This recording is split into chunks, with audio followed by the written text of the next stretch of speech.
If you've watched this channel at all, you know that I like to feel like I'm getting a lot of value out of my games. I like knowing that my bullet, heart, and star combination will give me 240 unique matchups, even if I would have to play the game exclusively for years to get through that many because just one of them took me a week to finally beat. So it's more than a lifetime worth of bullet. For me, that kind of modularity is one of my favorite paths to value. I love those unique play situations and keeping a sweet, sweet spreadsheet to track it all. I'm Jalen Riker, horror author and solo board game fanatic, and this is my list of my favorite modular board games.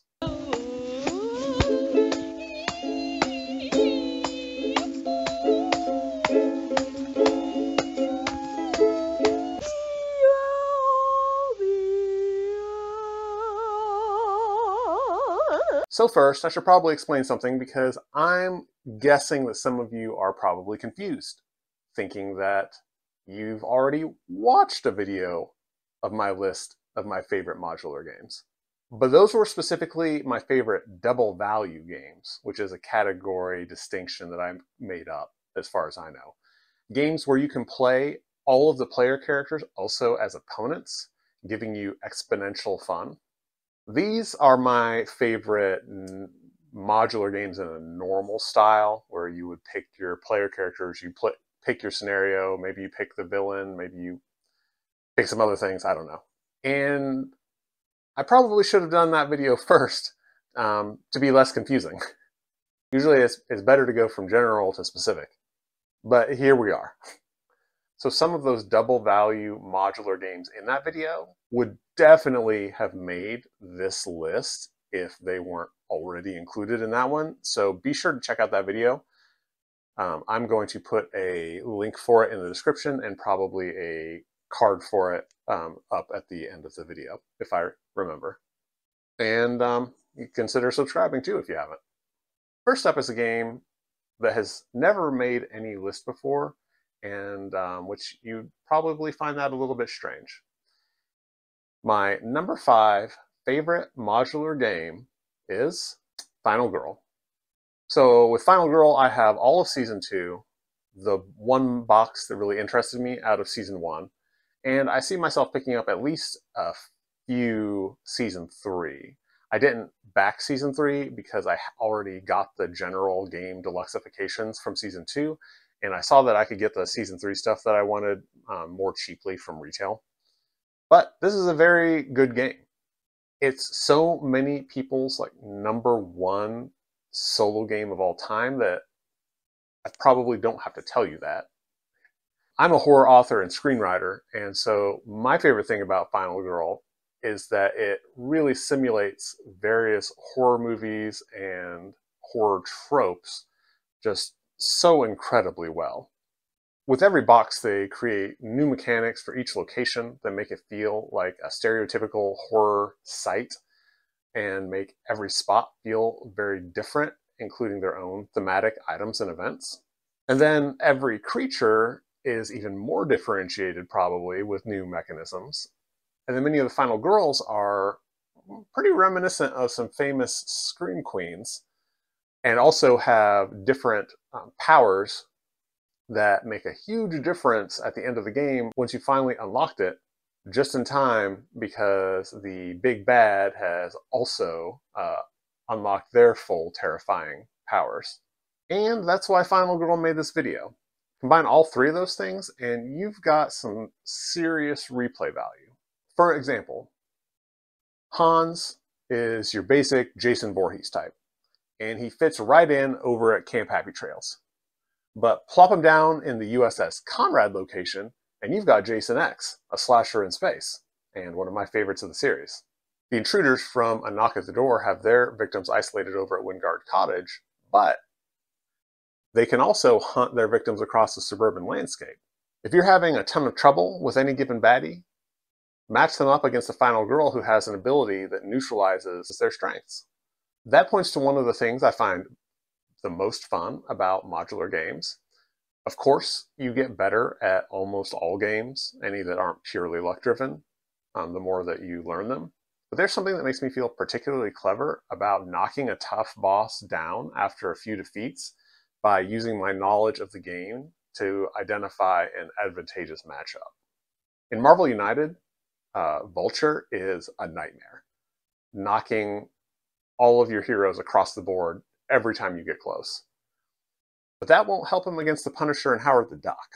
The one thing that I wish that Final Girl had was a career mode like in Hostage Negotiator, the game that Final Girl is based on. I think it would make it much easier to stomach the frequent losses when you get to wake up and do it again tomorrow, and it's just one in a string of events. That's also what makes for me, the luck in Hoplomachus Victorum not bother me, because it gets smoothed out. It's like multiple plays in a campaign equal out to be some sort of luck mitigation. But when the Final Girl loses, she doesn't get a second chance. So I don't see them implementing this expansion. My number 4 game continues the horror trend started by Final Girl, and that's Cthulhu Death May Die. Like Final Girl, Cthulhu Death May Die takes a small Like Final Girl, Cthulhu Death May Die takes a small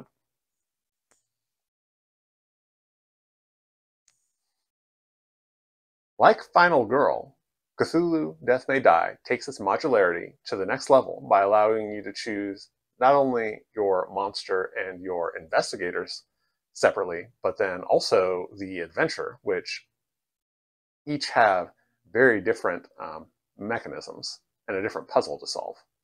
In fact, it's even a little bit higher because you're going to choose several investigators, allowing you to play their powers off of each other, at least finding a good balance of like attack and support. And then because they'll also be randomly assigned insanity, that's more variety. Although when it's random, I think it maybe feels a little bit less modular since it's not something you can choose to take up, except that it's a board game, so you definitely can choose to take it up. I won't tell. The goal in Cthulhu Death May Die is to stop the cultists from carrying out their ritual so that the Elder God appears on the board vulnerable to your shotgun or pyrokinesis. This is definitely a two-fisted pulp approach to the Lovecraft mythos, which some writers definitely have leaned more into. He didn't at all. Like his characters were just academics being driven mad for the most part. But he made his IP open license even during his lifetime. So you will find interpretations like that. Besides the modularity, I love this game because of its ramp up of intensity that Eric Lang is second to none at creating. So I'm very excited to get Season 3 soon and mix in so much more madness. The number 3 game on my top modular games list is a favorite of mine that has largely flown under the radar, but I feel like it's going to get more buzz around it as it continues to be supported by its designer. Catharsis, my favorite game that uses a Yahtzee mechanic, which is one of my favorite mechanics. So I already enjoyed Catharsis just playing one hero against one encounter, but like I said, the games on this list all bring a little bit more modularity than that. In Catharsis, what happened was I ended up trying out 2 characters against an encounter. And while that barely fit in either my table or my brain, it brought a lot of strategic opportunity to the game. Not every character is great at charging in with big attacks. Some are more subtle. Some are great at support, but have a hard time whittling down the enemy. But besides that, the designer also created a card for every pairing that has an especially powerful effect called a duo power. And it requires for the characters to coordinate their efforts. Now, I haven't gotten these yet, as I didn't know if I was going to play more than one character at a time. A lot of people have reported that it's difficult, and I will say it's much more difficult to play 2 Catharsis characters than it is to play 4 Zombicide characters. But I did enjoy it, and I like what it brings to the table enough that I'm definitely going to get duo powers at some point in the near future. And then on the adventure side, every adventure brings a really different feel. They're not just different adventures, but the creator really tries to make them distinct, falling into different genres and game types. In one, you're chasing an elusive assassin down as they take strikes at you. And in another, you're slowly working your way through an enchanted forest that's confusing you and turning you around with every flip of the card. And then at the end of most of them, you get a big satisfying boss battle. But I would point out that this isn't what I would call a boss battler. If you go into it thinking that it is, you may be disappointed, but also if you don't want another boss battler and you'd like to play something more like adventures, then know that this could be the game for you. So figuring out the synergies between characters and then figuring out which big bad they're especially effective at has been a very common theme throughout this list. And that definitely continues to be the case in my number 2 pick of modular games, Aeon's End. So Aeon's End has variability in the nemesis, which all attack very differently. You can tell that these big bosses were really crafted by the designers to be different, and I feel like the designers just took a lot of joy in figuring out how to torture us in new and different ways. Some clog your hand up with cards, others just bull rush you. And I mean, honestly, like the variety present here is top notch. But then you have the market. You only play with 9 cards in the game out of, depending on how many boxes you own, like many different cards. Whichever cards land in the market can really drastically change the approach that you need to take. And then there are the variable player characters, the mages, who each have special abilities and playstyles that have gotten more and more distinct from each other as the game has gone on. And sometimes you will see games stretching too far the more that they put out in order to keep things different and fresh. And for me, Aeon's End has done that in some of the big box expansions by adding a mechanic that doesn't translate across everything. Take, for example, like things that cause or put out fires. They get so diluted in the card library after you own several boxes that if you have a nemesis that's setting things on fire, it's real trouble because you're probably not going to have a card that can put them out, which means that you have to keep track of that stuff, or you have to do what I do and set that stuff aside. Mostly I've got a box of stuff that I feel like doesn't integrate well together in backwards compatibility. But that was too long of an aside to tell you that as far as the mages go, I do not think that that's the case. First of all, it doesn't add any breaking changes, and I just love the crazier the mages get, the more fun they are. In the first box, they had some different abilities. One could do extra damage when his ability powered up. One could heal damage when their ability powered up. And then later on, you see ones who have like 1 breach.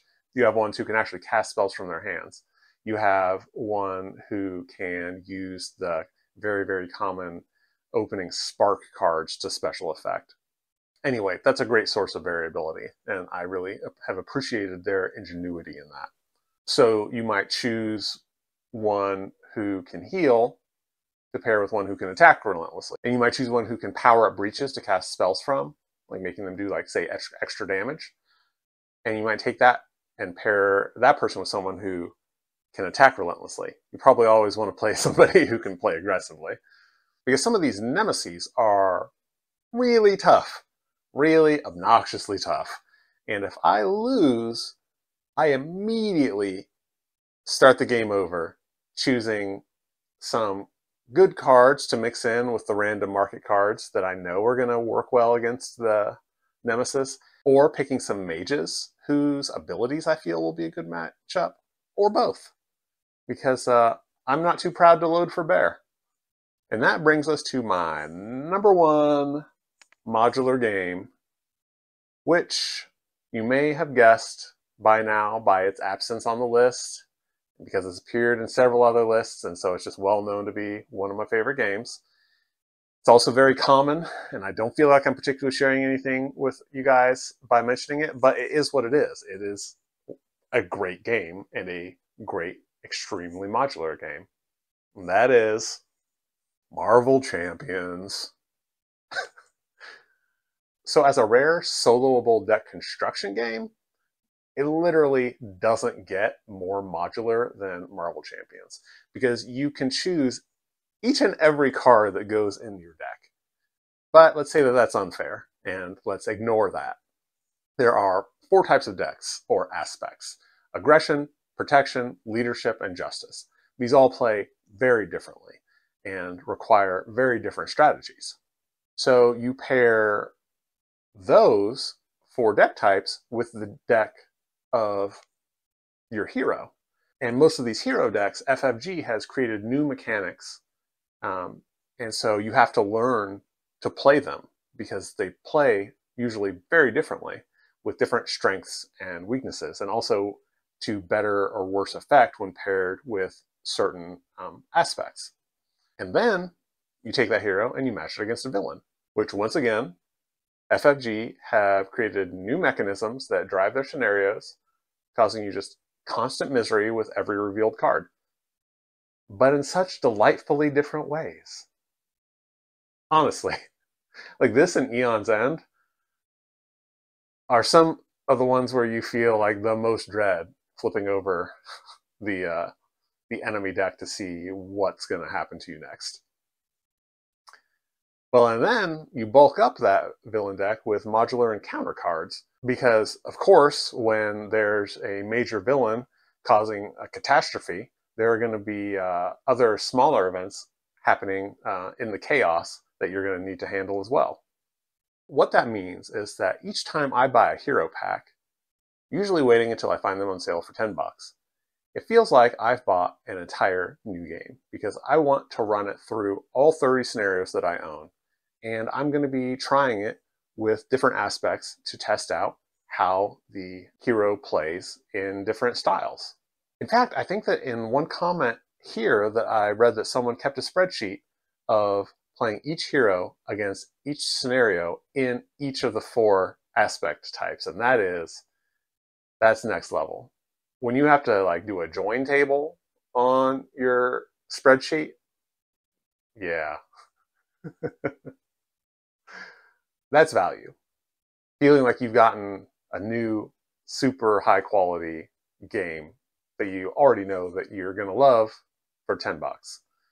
That's the value of modular games, and that's also the value of investing in something that you already know that you enjoy, instead of following the compulsion to keep on top of every game that everyone is talking about and every game that's popping up on Kickstarter.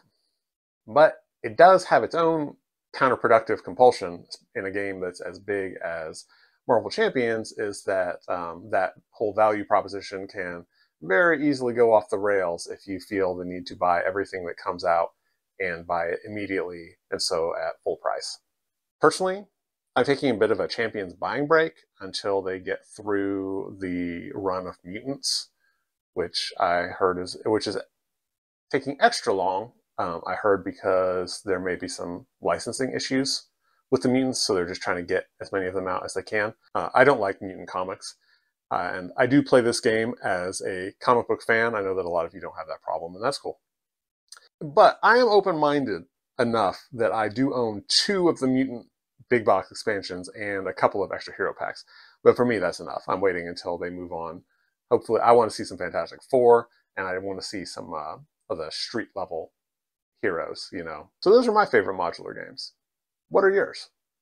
I'd love to hear about them in the comments. There are more than a few that I haven't played but am very interested in, like Ashes Reborn, Red Rain, and Dice Stone Adventures, and I also wouldn't mind hearing about some that I've never heard of before. Or do you not particularly enjoy modularity, and do you feel like you get more value out of a game having, say, a bunch of planned scenarios to play? For instance, Dungeon Universalis with its reported like 450 game hours if you've bought all 3 Encounters expansions. I'm getting into this big boy, and I'm hoping to have something for you guys before too long. So that's it from me.